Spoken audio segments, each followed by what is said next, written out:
आज कक्षा 9वीं में छात्रों हम विज्ञान में जो हमारा अध्याय 14 चल रहा था प्राकृतिक संपदा, उसका लास्ट पोर्शन है।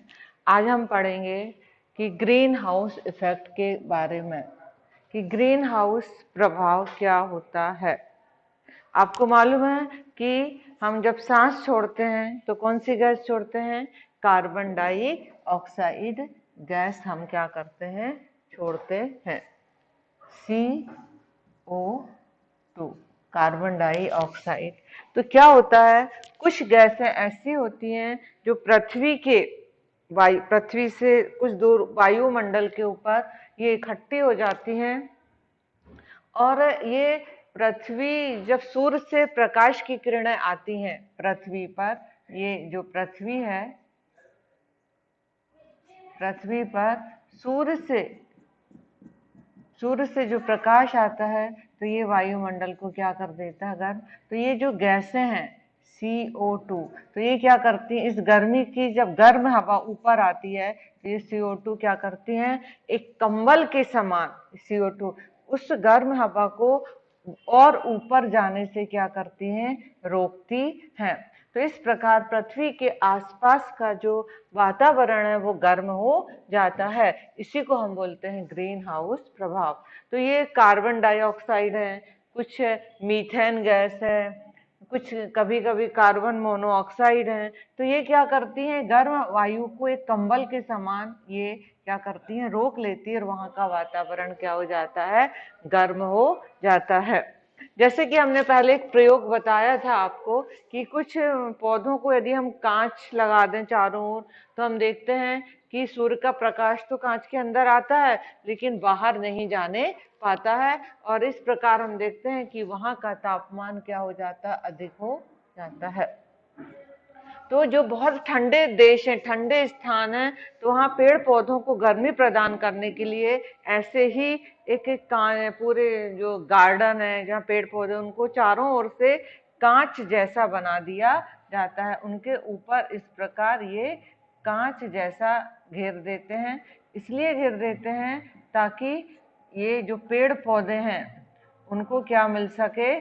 गर्मी मिल सके, और वहां का वातावरण क्या हो जाता है? गर्म हो जाता है। तो इसी को हमने बड़े रूप में, हमारी पृथ्वी भी एक क्या कहना चाहिए, ग्रीन हाउस जैसा प्रभाव प्रदर्शित करती है। तो जो वायुमंडल में जितनी प्रक्रियाएं होती हैं उसमें भी ग्रीन हाउस होता है। कुछ गैसें पृथ्वी के वायुमंडल को बाहर जाने से क्या करती हैं? रोकती हैं। जैसे कार्बन डाइऑक्साइड, एक गैस कौन सी है? Carbon dioxide. और इस प्रकार वहां का तापक्रम क्या हो जाता है? बढ़ जाता है। और इसी प्रकार तापमान बढ़ने को हम क्या बोलते हैं? ग्रीन हाउस प्रभाव बोलते हैं। तो ग्रीन हाउस गैस कौन सी है? Carbon dioxide, CO2। तो इस प्रकार यदि वायुमंडल में कार्बन डाइऑक्साइड की वृद्धि हो जाती है तो वहां का तापमान क्या हो जाता है? बढ़ जाता है। और इस प्रकार ग्लोबल वार्मिंग, आप पढ़े हो ना, वैश्विक स्तर पर तापमान बढ़ जाता है, इसको वैश्विक उष्मीकरण भी कहते हैं।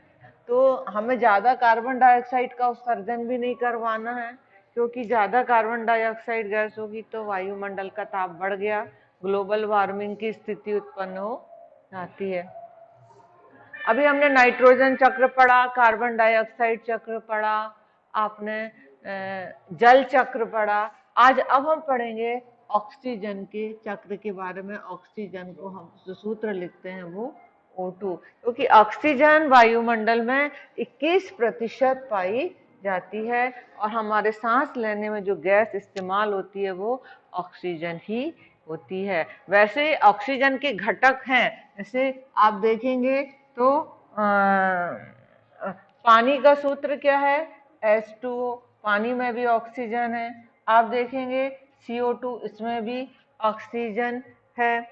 हमारे जो बहुत सारी धातुएं पाई जाती हैं पृथ्वी पर, उन सब में अधिकतर यौगिक में ऑक्सीजन पाया जाता है। जैसे आप देखोगे आयरन ऑक्साइड Fe2O3,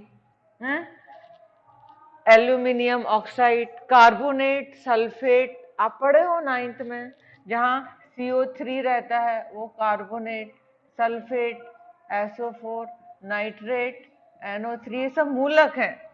तो ये खनिज पदार्थ में जुड़े हुए पाए जाते हैं।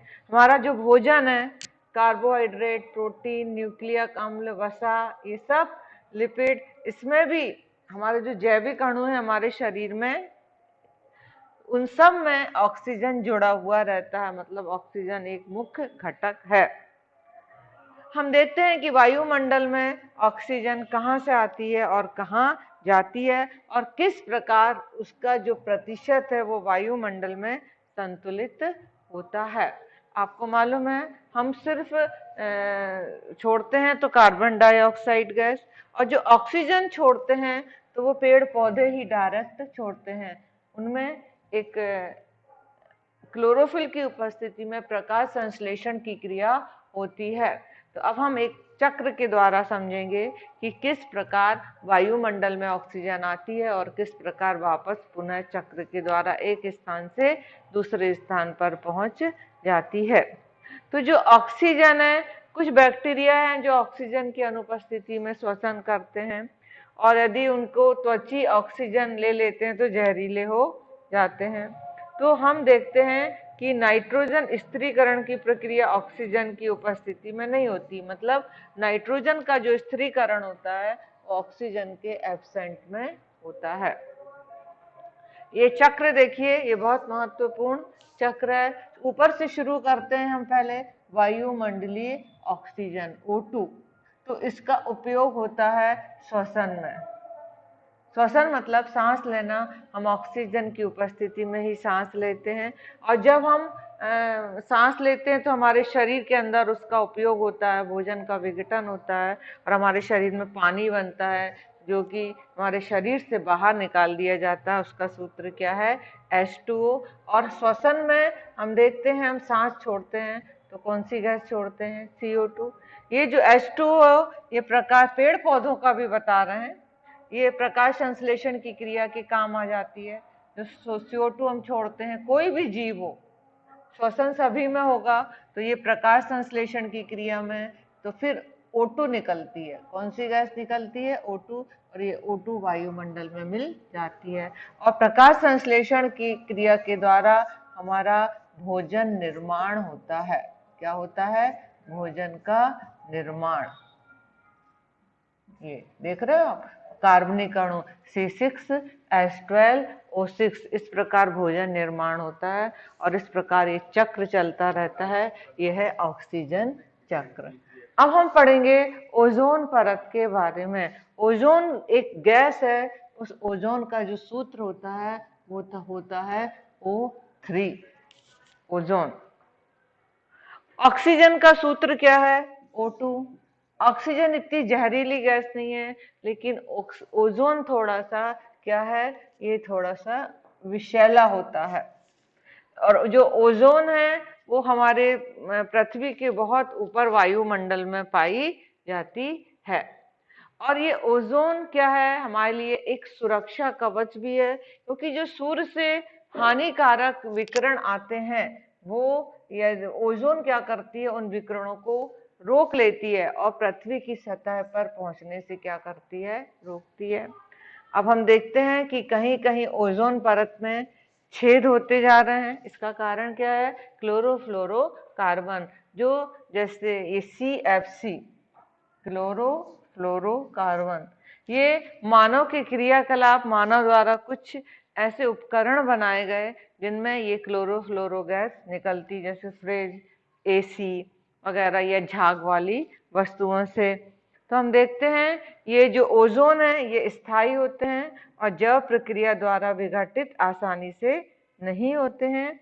और जब ये ओजोन परत के पास पहुंचते हैं तो ओजोन के साथ क्या करते हैं? क्रिया करते हैं, और ओजोन की परत में क्या आ गई है? कमी आ गई, उसका ह्रास हो गया।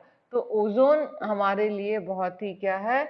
उपयोगी। आप देखते हैं ये इतने सन में बताया गया था, अब तो ये छेद कम हो गए हैं वर्तमान में, 80 में, 85 में, 90 में। ये ओजोन परत के कारण क्या हो गए हैं, जो ये आपको बैंगनी कलर के दिख रहे हैं, ये हमारी पृथ्वी के ऊपर के वायुमंडल में ये क्या हो गए, छिद्र हो गए, और इनसे फिर सूर्य की पराबैंगनी किरणें जाती हैं और ये पृथ्वी पर पहुंच जाती हैं। तो हमारे सरकार के कुछ कार्यक्रमों के द्वारा CFC, क्लोरोफ्लोरोकार्बन, इन ऐसे जिन उपकरणों से क्लोरोफ्लोरोकार्बन निकलती है, उन उपकरणों को उपयोग होने में रोक लगा दी गई, जिससे ये छेद थोड़ा सा क्या हो गया, अब छोटा हो गया है। तो ये ज्यादा छिद्र अंटार्कटिका के ऊपर ओजोन परत में ज्यादा ये छिद्र पाया गया, और इस प्रकार हम देखते हैं कि ओजोन परत यदि नष्ट होती है तो हमारे पृथ्वी पर पराबैंगनी किरणें आती हैं, अल्ट्रावायलेट, और ये हमारे जीवन में हमारे जो जीव हैं उनको नुकसान पहुंचाते हैं। तो अब इस पाठ में जो महत्वपूर्ण प्रश्न रहेंगे वो रहेंगे कि ओजोन परत का क्या महत्व है।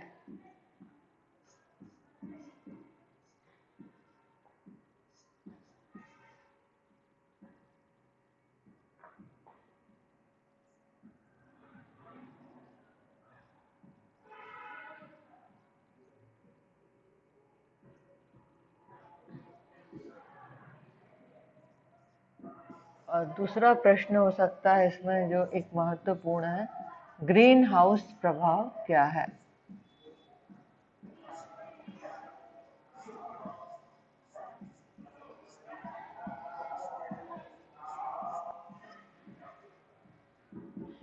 धन्यवाद।